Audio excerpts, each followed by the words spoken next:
আপনাদের কাছের লোক ভাইজান কিন্তু সেখানে গেছিলেন এবং তিনি যে সাধারণ মানুষের পাশে রয়েছেন এটা আমার ভালো লেগেছে। ভবিষ্যতে ওই পশ্চিমবঙ্গের একমাত্র বিরোধী মুখ হতে পারে, কারণ বিজেপির এখানে খুব একটা সম্ভাবনা আমি দেখছি না। সুতরাং এখানে আর রাজনীতির মঞ্চ এমন একটা মঞ্চ দেখুন, মানে যখনই নিজের দলের বিরুদ্ধে কোনো অভিযোগ উঠবে সেখানে তারা যাবে না কেন? আপনার কাছে খবর ছিল না ভাঙড়ে 500 মিটারের মধ্যে যেখানে গণ্ডগোল সেখানে শাসক দল পিটিয়ে মেরেছিল বলে পুলিশ ঢিল ছোড়া দূরত্বে পুলিশ যায়নি। চোপড়ায় জেসিবির ঘটনা বলে তার ভাইকে তা পিটিয়ে মারছে, তার মেয়েটাকে রেপ করার চেষ্টা করেছে, সেখানে পুলিশ যায়নি। এ তো আপনাদের জানা কথা। জামালউদ্দিনের কেসে যখন সেই মহিলা গিয়ে অভিযোগ করছে, সেই মহিলার হয়ে কেউ দাঁড়ায়নি, পুলিশ তার অভিযোগ নিতে যায়নি। এটা খুব স্বাভাবিক ব্যাপার, কেউ যাবে না। কিন্তু যদি হতো যে এটা তাদের দলের কোনো লোকের কিছু হতো, তাদের দলের লোকের সাথে অন্য দলের লোকের কোনো গণ্ডগোল হতো, দেখতেন তখন সব দলে দলে চলে যেত মন্ত্রীরা, নেতা মন্ত্রীরা, মুখ্যমন্ত্রী ফোন চলে আসতো। এখানে তো রাজনীতি ছাড়া আর কিছু চলে না, এখানে মানুষের সিম্প্যাথির জন্য তো কিছু নেই। আপনারা এইটা থেকে একটা জিনিস পরিষ্কার কি জানেন তো, ভোট নেওয়ার সময় মানুষ, ভোট চলে গেলে মানুষের বিপদ হোক, মরে যাক, বেঁচে যাক, কি হয়ে যাক, মানুষ কিছু হয়ে যাক, তাদের কোনো মাথা ব্যথা নেই। ভোট হয়ে গেছে ব্যাস, সেটাই শেষ। না হলে পার্লামেন্টে গিয়ে, বিধানসভায় গিয়ে একে অন্যের মানে পার্সোনাল ব্যাপার নিয়ে কেউ কথা বলে, পার্সোনাল ব্যাপার নিয়ে কেউ সুর চড়ায়, সেখানে নিজের রাজ্যে নিজের কনস্টিটিউশনের কথা না বলে। সুতরাং কেউই যাবে না। দলের মানে দিকে দিকে এই জিনিস হয়ে এসেছে আমাদের দেশের, এটাই হচ্ছে সম্পদ, এটাই হচ্ছে কালচার, সেটাই অতিবাহিত হচ্ছে। আমরা দেখতে পাচ্ছি যে বিধানসভায় শাসক দল বেশ সংখ্যাগরিষ্ঠ, 200-র উপরে সিট। হ্যাঁ, লোকসভাতেও 29টা সিট পেল। তারপরে বিরোধীরা পান থেকে চুন কষলেই বিরোধীদের উপরে হামলে করছে পুলিশ সঙ্গে নিয়ে। তাহলে কি পশ্চিমবাংলার যারা শাসক দলে রয়েছে তারা চাচ্ছে কি যে পশ্চিমবাংলায় কোনো বিরোধী কোনোদিনও থাকবে? হ্যাঁ, চাইছে। এটা স্বাভাবিক, খুবই স্বাভাবিক, খুবই স্বাভাবিক। আপনি কেন এটা বুঝতে পারছেন না? এটা সব দলই চায়, কিন্তু আপনাকে এটা ভারতবর্ষের রাজনীতি, এটা তো, এবং আমাদের এই রাজ্যে জিনিসটা ভীষণভাবে আরও বেশি করে প্রকট। কারণ হচ্ছে এখানে বিরোধী থাকলেই, কারণ এখানে জাস্টিস অমৃতা সিনহার ঘরে, আপনার মনে আছে কি না জানি না, পঞ্চায়েত ভোট নিয়ে একটি মামলা হয়েছিল। সেখানে বিধায়ককে মানে হচ্ছে পঞ্চায়েত প্রধানকে সেখানে কিন্তু আনা হয়েছিল এবং সেখানে তাদেরকে বলা হয়েছে যে পঞ্চায়েত প্রধানকে জাস্টিস জিজ্ঞেস করেছিলেন যে কেন এরকম চিটিংবাজি, কেন কিছু। তখন বলছে আমি বুঝতে পেরেছি কেন আপনারা এই জিনিসটা করেন, কারণ 5 বছরের খাওয়া দাওয়ার লাইসেন্সটা, তোলার লাইসেন্সটা আপনারা এখান থেকে পেয়ে যান, যার জন্যই এত অনিয়ম, যার জন্যই এত চিটিংবাজি। সুতরাং বিরোধীরা থাকলে তো সেই জায়গাটা বিরোধীদের হয়ে যাবে, সুতরাং তারা কেউ যাবে না। এটা খুব স্বাভাবিক ব্যাপার, এটার মধ্যে অস্বাভাবিকতা কিছু নেই। এবং আপনি হয়তো ভুলে গেলে চলবে না, এই জিনিসটা সিপিএমও করতো। তখন আপনার ইউটিউবার এত ছিল না, মিডিয়া এত ছিল না বলে আজকের এই ঘটনাটা হয়তো প্রকাশ্যে আসেনি।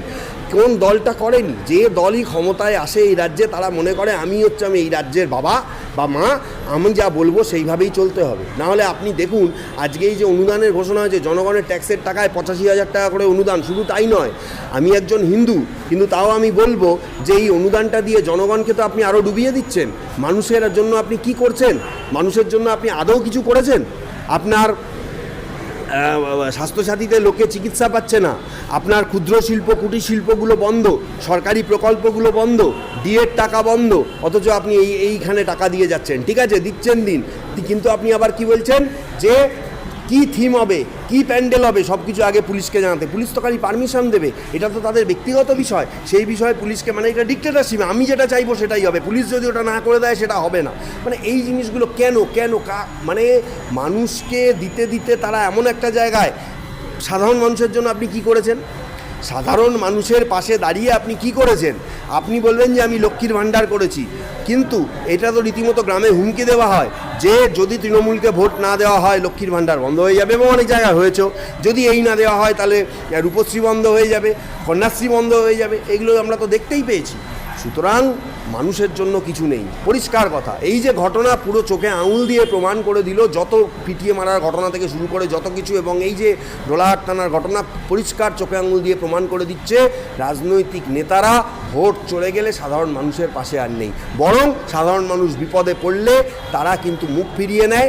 তাদের দলের কেউ বা বিধায়ক যদি তারা বিপদে পড়ে যায়, তখনও তারা কিন্তু যতটা পারে করে। পরবর্তীকালে আপনি দেখুন আজকে কোন লোকটা রয়েছে, আসলে যে জিনিসটা জানবেন, বিপদে পড়ে গেলে কেউ আর পাশে থাকে না। আজকে পার্থ চ্যাটার্জির সঙ্গে কজন লোক দেখা করতে যাচ্ছে জেলখানায়, অনুব্রত মণ্ডলকে ছাড়ানোর জন্য কজন চেষ্টা করছে, জেলখানায় কজন দেখা করতে যাচ্ছে, আজকে খাদ্যমন্ত্রী এতদিন জেলে কজন তার খোঁজ খবর নিচ্ছেন। এটা জানবেন, নিজের আখের গোছানোর জন্যই রাজনীতি, জনগণের কথা ভাবা হয় না। দেশের আইন খুব উইক, আইন যতদিন পরিবর্তন না হবে মানুষ এই রকমভাবেই বাঁশ খেতে থাকবে। সরকারের কাজ হচ্ছে স্বাস্থ্য, শিক্ষা এবং বাসস্থান। সেই জায়গায় এখন দেখতে পাচ্ছি সরকারের কাজ হচ্ছে ভাতা, ইমাম ভাতা, পুরোহিত ভাতা, পুজোতে অনুদান। এইভাবে কি দেশ চলা সঠিক পথে চলছে কি বলে মনে হয়? না, সঠিক পথে চলার দরকার নেই তো। উনি দেখছেন যে দেশ রাজ্যের মানুষ সঠিক চলুক, বেঠিক চলুক, শিক্ষা পাক না পাক, মরে যাক বেঁচে থাক, তার কিচ্ছু দরকার নেই। তার খালি ভোট নিয়ে দরকার। ভোট পেতে গেলে কতগুলো সমীকরণ আছে। কি সমীকরণ? গ্রামের মহিলাদের লক্ষ্মীর ভাণ্ডার দিয়ে দাও। আচ্ছা, কেউ মারা গেলে মহামেডান যদি হয়, মুসলমান যদি হয়, কবরে যখন যাবে তাকে 2000 টাকা করে ভাতা দিয়ে দাও। হিন্দু হলে পোড়ানোর জন্য 2000 টাকা দিয়ে দাও। যারা ছোট ছোট জায়গায় নিয়ন্ত্রণ করছে, ঈদ হলে বা কোনো অনুষ্ঠান হলে ওই কোনো মানে যত আপনার হচ্ছে যে মসজিদ আছে সেখানে একটা টাকা দিয়ে দাও। তারপর হচ্ছে ইমামদের একটা ভাতা দিয়ে দাও, পুরোহিতদের ভাতা দিয়ে দাও এবং পুজোতে ভাতা দিয়ে দাও। এইগুলো হলে কি হবে? তারা দেখছে যে যারা মাসকে নিয়ন্ত্রণ করে, ক্লাব নিয়ন্ত্রণ করে, বা ধরুন একটা ধর্মের বিশেষে যেখানে নামাজ পড়তে যান মুসলিমরা সেখানে মসজিদে, তাহলে ইমামকে ভাতা দিলে মসজিদে যে ইমাম সাহেব তিনি তাহলে এই দলের হয়ে কথা বলবেন বা বলবেন যে সব ঠিক আছে। মন্দিরে যারা যান হিন্দুরা তারা এইগুলো করবেন। এই ব্যাপারগুলো নিয়ে তারা দেখছে আমি আমার সেই লোকগুলোকে ঠিক রাখি, তাহলে আমার ভোটটা চলে আসবে। জনগণ মরল কি বাঁচলো তার মধ্যে এই পিটিয়ে মারার ঘটনা, এই ঘটনা আরও যখন গণ্ডগোল হচ্ছে, সাধারণ মানুষ যখন মার খাচ্ছে, তখন আশ্চর্যভাবে নিশ্চুপ। এবং আছে তার পুলিশ বাহিনী, পরিষ্কার আছে তার পুলিশ বাহিনী। বেশি কিছু হলে পুলিশ দিয়ে পিটিয়ে দাও, লেলিয়ে দাও পুলিশকে, এবং পুলিশ গিয়ে মারধর করে লোককে মেরে দিচ্ছে, বা পুলিশ গিয়ে অ্যালিগেশনটাকে